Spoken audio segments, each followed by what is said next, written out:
Obviously, the main culprit in all of this is still Oda. As the creator and lead in everything that happens within the story, he bears the brunt of responsibility, which is unfortunate because obviously you don't want to hear that, but as we've seen, Oda himself seems to have regrets at some of the things he's been unable to do. That's one thing, but to head back to the editors, I've been able to find things that maybe I can draw connections to, and I'd like to share them with you. In this interview with representatives from Shonen Jump, the following is said regarding Naito, a previous editor of Oda's. The editor is the very first reader, so it's important not to hold back and say things like, "It's interesting."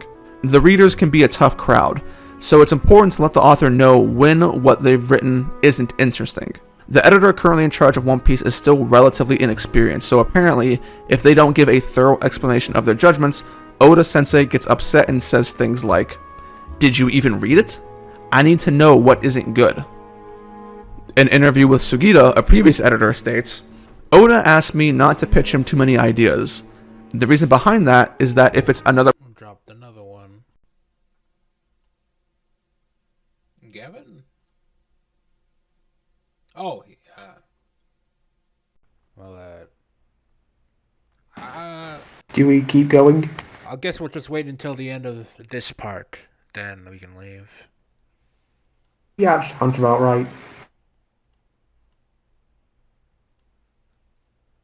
Other person's idea, then Oda won't be as inclined to draw it, because it's his own story and he wants to draw his own ideas. But he also asks me to tell him everything honestly. And in a 2012 interview from a magazine, as for editorial inputs, Oda mostly uses his authors as first readers. He observes the reaction of his editors as a measure of how the readers would react. They testify that they don't contribute much to Oda's work, since neither of them have anywhere near the talent Oda has, and it's sometimes painful that they can only stand by and wait, unable to help. Ironic that this came out shortly after the post-time skip, huh? Very exciting announcement today. Opera GX! I love this browser. I'm so glad they reached out to me. So this is... I think that it's been a constant issue since forever. Unless you're saying the new editors suck balls. there's a bit of that's reading... what he might be saying, yeah. Just saying the editors have an issue with the storytelling, not just Oda. Well, I guess he did say that. Whatever. in between the lines that needs to be done here. On one hand, there have been numerous cases of Oda's editors being inexperienced or lackluster in their ability to help him, which has left Oda to seemingly, without more context, be more or less on his own. We have another case of Oda specifically trying to get more out of Naito because he wasn't getting the feedback that he was looking for. This gives the impressions that the editors are simply greenlighting everything that comes through the front door, and they don't have much to say at all, and what use are they, basically? I made all the right moves, didn't I? Pause. Move a right one. Yeah. Could be the humble case you brought up again, like the editors fear they might want to humble themselves before Oda since they're all relatively new to the editing job, as opposed to, we're just going to let whatever Oda have say what he wants, as opposed to, yeah, basically that. Very likely. If I was asked new blood to... can get more intimidating than experienced ones, so yeah. Because I know, because in some alternate universe where Oda was like, hey, what do you think of this One Piece chapter? Go, it's great. And be like, oh god, I don't want to say it's bad in front of Oda.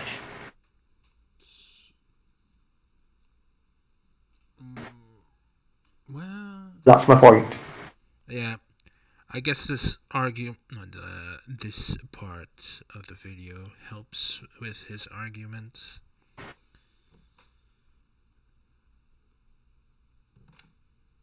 Does this really tie into world building? I would really call this its own separate section, really. Pretty much. Like, oh wait, world building editor. and his editors, so yeah, it's two things. Yeah, but like, oh no, he's combining arcs like Oda is doing with his own editing. You see, it's mirroring. He's a hypocrite? Dun dun dun. Wouldn't be a surprise. The Senior Pink thing, editor saying he should keep Senior Pink's backstory. It must be very telling that the editor really wanted Senior Pink's backstory, so I wonder if the other stories are as quality as... Could have been. Senior Pink was freaking excellent. I mean, that was damn good. But characters like Diamante and freaking Diamante Gladius, characters like Diamante and Gladius, perhaps they could use some more backstory. Definitely Treble. But well, yeah, we already went to hear that he had to cut the backstories of the Don Quixote family, but nevertheless, we have to get that one day Oda. Please give us more backstory of them. Thank you. Yeah, I think we're good to go for the next part. For to continue. I see it all now. You're just a bunch of yes men. I was making the wrong moves and you were too gutless to tell me. Isn't that right? Yes. Yes, sir. That answer. But on the other hand, it seems like the editors themselves are limited in what they're able to say to Oda because he doesn't want them to pitch him too many ideas. Which I suppose is something that could work, but I can't help but question the work environment at this rate. Any person with a basic, and I don't mean to sound rude here, it's just simply the truth. Anyone with a basic comprehension of storytelling would be able to point out some of the flaws in Oda's writing and bring it up to him so he can correct it. So the issues are either 1, not being brought up because people don't see them, or they do see them and refuse to comment on them for some reason. 2, they are being brought up and nothing is being done about them. Or 3, they are being brought up and what's being done about them is not fixing the issue. Or 4, y'all putting shit up your ass and then shoving it back out. But we'll put 4 there on the shelf as, you know, an option, an optional option. Or a 5th option. These are being implemented, but because of the fact that they have a week to do literally everything they do, they don't really have the time to like hash out the details as thoroughly as they can. That too. The fact that everything is done on a weekly schedule is it's absurd. Like, there's so much happening in every One Piece chapter, especially in recent stuff, that if you told me this was weekly, I'd be like, I don't believe that. Isn't that's just a... If anything, that should be a very good telling on the Japanese work ethic and Oda's ability as a writer and artist. So, props The work ethic. making... Sorry, I'll let you go. Their work ethic is good, however, it is maybe a tad too good in some regards. They're too committed to working too much. I say that's a bad thing. Yeah, I know I'm saying it's a bad thing that they're working too hard on themselves, that they're wearing themselves down. But anyway, that's a bigger issue, really. Yeah, this is an issue just outside of the span of Oda, and he's making it a lot like it's an Oda problem as opposed to what would be the best term? Japanese. Like like a countrywide issue. Yeah. One of these statements has to be true, and I don't know which one it is. Because if everything worked as it was supposed to, many of the issues that I talk about just wouldn't exist. Oda combining arcs, not drawing to what his fullest ideas are.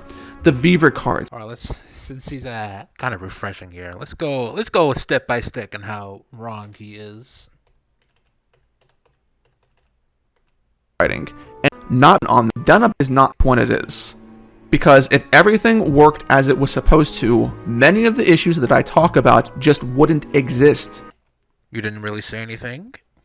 Oda combining arcs, not...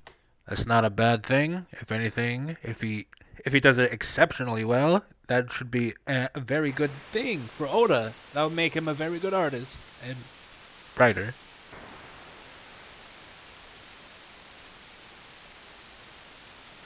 To many of the issues that I talk about just wouldn't exist.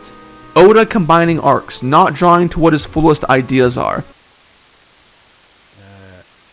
That's him being limited by a weekly schedule. And most of the issues he brings up are issues he's invented himself. Like World Builder's Disease. Yeah. The Weaver cards. And that one he just made up. Supplementary material is never not been a bad thing. I can't think of a time when someone's brought up supplementary material. It's like, oh, supplementary material, that's terrible. That makes the work worse. He's saying putting important information in supplementary material, which, if anything, no.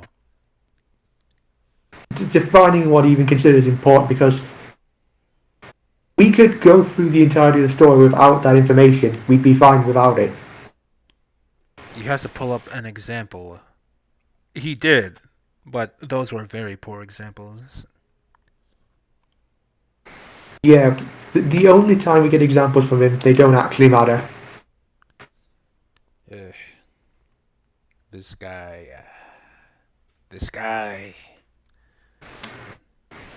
We're about halfway there. SBS is the anime, the off-screen.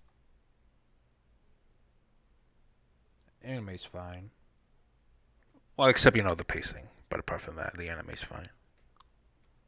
The rush plotlines, his editors. No rush plotlines, as far as I'm in. And the editors, like I said before, it's... Wow, I didn't say that. But like someone else said before, it could be just them being inexperienced.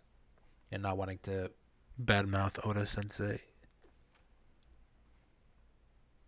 What his priorities are, all of it. Can we sit back and say that this is all operating in normalcy? This is a good environment? This is fine? Not really. Is this what Oda wants? I hope not, because it's not good if that's the case. But what's done is done. Oda cannot undo the past, but he can change the future. I just hope he is content with some, if not all, okay, not all, some or most of the things. I'm sure, having come this far, that there are... Oh wait, this isn't a new part? Yep, well, whatever. This is an important detail, nevertheless. I'm sure, having come this far, that there is probably a question forming at the back of your minds when it comes to correlating the issues that I've been bringing up.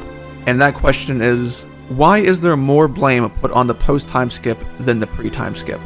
It's not as if some of these issues didn't exist in the pre-time skip, such as some of the foundational buildings for character dreams that I brought with Zoro, Nami, and Sanji, the latter of the three which have literally nothing to work with. Now obviously, it's not a good thing for any author to ignore these things. But the pre-time skip has the luxury of being the first half of the story. It has the benefit of having time on its side. Issues and problems that arise in the first half which you couldn't correct for don't necessarily have to be disaster level if they are addressed in depth later. The standards that you have at the beginning of a story aren't necessarily the same as what you have at the end. A story takes time to get going, and authors need that time in order to figure out exactly what they want to do and how they want to do it. A certain amount of patience is needed from the readers in this regard. You've heard me beat it over your heads by this point, but one of the fail-safes was the fact that the second half of One Piece was supposed to be around the character dreams, and Straw Hats fulfilling them. Which means that there is more meaning and importance in the second half on that front than in the first. But if you don't address any of it until it's too late, well yeah, I mean that's how we end up with the current story.